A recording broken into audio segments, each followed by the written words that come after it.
ತಾಲೂಕು ಎಂಜೂರ್ಕೂರು ಗ್ರಾಮ ಪಂಚಾಯತಿ ಜೀಡಮಾಕನಹಳ್ಳಿ ಗ್ರಾಮದಲ್ಲಿ ಈ ಗ್ರಾಮದಲ್ಲಿ ಒಬ್ಬ ಪ್ರಗತಿಪರ ರೈತರು ಅಂತಲೇ ಹೇಳ್ಬೋದು. ರವೀಂದ್ರ ರೆಡ್ಡಿ ಅಂತ ನಮ್ಮ ಸ್ನೇಹಿತರು. ಇವರು ಉತ್ತಮ ಬೆಳೆಗಳನ್ನು ಮಾಡುವಂಥವ್ರು. ಇವರು 4 ಎಕರೆಯಲ್ಲಿ ಮಸ್ಕ್ ಮಿಲಾನ್ ಬೆಳೆಯನ್ನು ಬೆಳೆದಿದ್ರು. ಇದಕ್ಕೆ ಬೆಲೆ ಇಲ್ಲ. ಇಲ್ಲಿ ನೀರಿನ ಅಭಾವನೂ ಇತ್ತು. ಈ ಬರಗಾಲದಲ್ಲಿ ನೀರಿನ ಅಭಾವದಲ್ಲಿ ಕೂಡ 4 ಎಕರೆ ಬೆಳೆ ಬೆಳೆದಿದ್ದಾರೆ. ಬೆಳೆ ಸಮೃದ್ಧವಾಗಿ ಆಗಿದೆ, ಆದರೆ ಬೆಲೆ ಇಲ್ಲ. ಇದನ್ನು ಕೇಳೋರಿಲ್ಲ. ತುಂಬಾ ನಷ್ಟ ಆಗಿದೆ. ಸುಮಾರು 4 ಎಕರೆಗೆ 3 ರಿಂದ 3.5 ಲಕ್ಷ ಖರ್ಚು ಮಾಡಿದ್ದಾರೆ. ಇದನ್ನ ₹2 ₹3 ಕೆಜಿ ಕೇಳಿದ್ದಾರೆ. ಹಂಗೂ ತಗೊಂಡೋಗಿ ಅಂತಂದ್ರೆ ಯಾರು ತಗೊಂಡೋಗುವಂತವ್ರು ಇರಲಿಲ್ಲ. ಹೀಗಾಗಿ ಬೆಳೆಯನ್ನು ತೋಟದಲ್ಲಿ ಬಿಟ್ಟಿದ್ದಾರೆ. ತುಂಬಾ ನಷ್ಟ ಆಗಿದೆ. ಸರ್ಕಾರದಿಂದ ಇಂತಹ ಒಂದು ಬೆಳೆ ನಷ್ಟ ಆಗುವವರಿಗೆ ಸ್ಪಂದಿಸಿ ರೈತರ ನೆರವಿಗೆ ಬರಬೇಕು. ಇಲ್ಲ ಅಂತಂದ್ರೆ ರೈತರು ವ್ಯವಸಾಯ ಮಾಡೋದನ್ನ ಬಿಟ್ಟರೆ ಎಲ್ಲರಿಗೂ ನಾವು ತಿನ್ನೋದಕ್ಕೆ ಅನ್ನ ಕೂಡ ಸಿಗೋದಿಲ್ಲ ಅಂತ ಪರಿಸ್ಥಿತಿ ಬರುತ್ತೆ. ದೇಶ ತುಂಬಾ ಇಂತಹ ಕ್ಲಿಷ್ಟವಾದಂತಹ ಪರಿಸ್ಥಿತಿಗಳಲ್ಲಿ ರೈತರಿದ್ದಾರೆ. ಇಲ್ಲಿ ಸರ್ಕಾರಗಳು ರೈತರಿಗೆ ಏನಾದರೂ ನೆರವು ಬರಬೇಕು. ಬಂದು ಅವರ ಒಂದು ಕಷ್ಟ ನಷ್ಟಗಳಿಗೆ ಏನಾದರೂ ಸ್ಪಂದಿಸೋದಾದ್ರೆ ಮುಂದೆ ಅವರಿಗೆ ಒಂದು ಉತ್ತೇಜನ ಬಂದಂತಾಗುತ್ತೆ. ಇದನ್ನು ಸರ್ಕಾರಗಳು ಗಮನ ಹರಿಸಬೇಕು. ಇದನ್ನು ಮಾಧ್ಯಮದವರು ತಾವು ಸರ್ಕಾರದ ತಮ್ಮಲ್ಲಿ ವಿನಂತಿ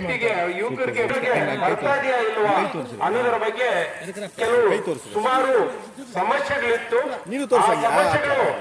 ಈ ನಮ್ಮ ಜನ ಇಲ್ಲಿಂದ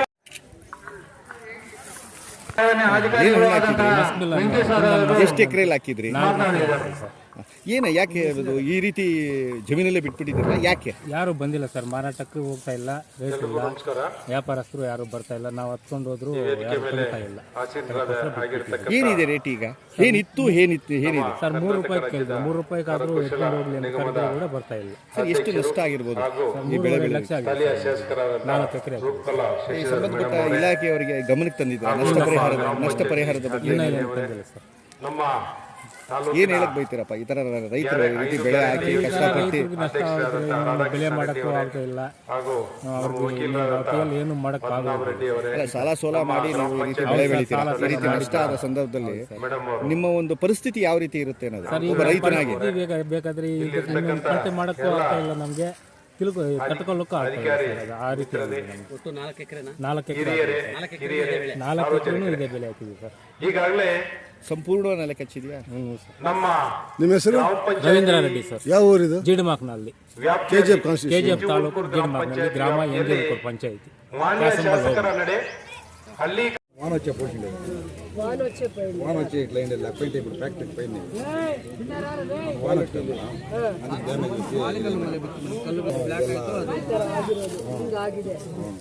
అంతే బాగుంది. మಳೆ అనేది పరిహారం ಇದೆಯಾ ಮೇಡಮ್? ಕೊಡ್ತಾ ಇದೆ ಕರೆಕ್ಟಾಗಿ ಹೇಳಿ.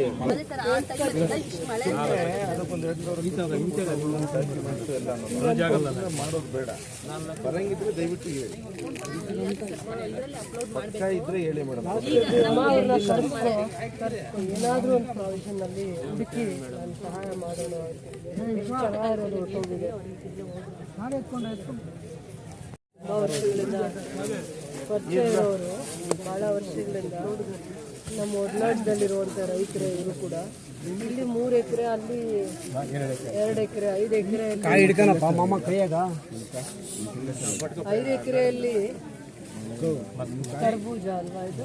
ಮಸ್ಮಿಲನ್ ಕರ್ಬೂಜ ಹಣ್ಣನ್ನು ಹಾಕಿದ್ದಾರೆ. ಮೊನ್ನೆ ಬಂದಂಥ ಮಳೆಯಲ್ಲಿ, ಏನು ಅಲಿಕಲ್ಲು ಮಳೆಯಲ್ಲಿ ಇವ್ರ ಬೆಳೆ ಎಲ್ಲ ನಷ್ಟ ಆಗಿದೆ. ಅವರಿಗೆ 4 ಲಕ್ಷ ಖರ್ಚಾಗಿದೆ ಅಂತ ಹೇಳ್ತಾರೆ. ನಾನು ಇವರು ರೈತರು ಇದನ್ನ ನಂಬ್ಕೊಂಡೆ ಬಂದಿರುವಂಥ ಕೃಷಿನ ನಂಬ್ಕೊಂಡೆ ಬಂದಿರುವಂಥ ಅನ್ಯಾಯ ಆಗಿದೆ. ತುಂಬ ಕಷ್ಟದಲ್ಲಿ ಬೆಳೆನ ಇಟ್ಟಿದ್ದಾರೆ. ಮಳೆ ಒಂದು ಬೆಳೆಯಿಂದ ಆ ರೈತ ನೆಲ ಕಚ್ಚಿದ್ದಾನೆ. ಸಾಲ ಸೋಲ ಮಾಡಿ ಈ ಪರಿಸ್ಥಿತಿಗೆ ಬಂದಿದ್ದಾರೆ. ಏನು ಪರಿಹಾರ ಇದೆ ಹುಡುಕಿ ಅಂತ ಇಲಾಖೆಗೂ ಹೇಳಿದ್ದೀನಿ. ನಾನು ಕೂಡ ಮಾತಾಡ್ತೀನಿ, ಮಂತ್ರಿಗಳ ಜೊತೆ ಮಾತಾಡ್ತೀನಿ. ಇದಕ್ಕೆ ಏನು ಪರಿಹಾರ ಅವಕಾಶ ಆಗುತ್ತೆ ಮಾಡಲಿ ಅಂತ ಹೇಳ್ತೀನಿ. ರೈತರು ಇಲ್ಲ ಅಂದರೆ ಅನ್ಯಾಯ ಆಗುತ್ತೆ. ನಮ್ಮ ತಾಲೂಕಿನ ಎಲ್ಲ ರೈತರಿಗೂ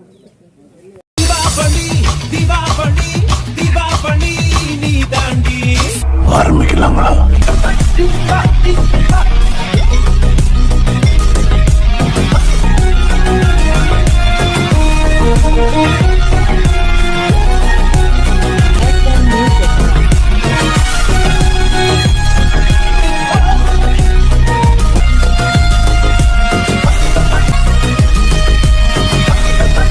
தரம் என்றும் நிரந்தரம், தரம் என்றும் நிரந்தரம், தரம் என்றும் நிரந்தரம். வாங்க.